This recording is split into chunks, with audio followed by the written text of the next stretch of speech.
मंडळी नमस्कार. साखरेचा दर माहिती आहे काय? 80 रुपये किलो. आज तारीख आहे 21. दर ऐकून मी शॉक झालो आणि तुम्ही 100% शॉक होणार आहे. कारण काही दिवसापूर्वी 50 रुपये, 60 रुपये, 70 रुपये किलो होता, तो आजचा दर 80 रुपये झाला. पेट्रोलमध्ये इथेनॉल मिक्सिंग केल्यामुळे साखरेचा तुटवडा पडला तो पडलाच.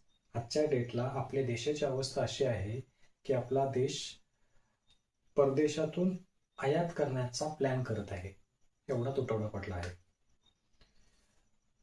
सध्याचा महागाईचा भडका एवढा वाढला आहे, प्रत्येक घटकची किंमत वाढू लागली आहे. सर्वसामान्यांच्या तर खरोखर सांगतो चिंध्या उडणार आहेत. त्यामुळे जरा सांभाळूनच राहा, कारण येणारा काळ भयानकच असणार. अवघड आहे बाबा सगळं.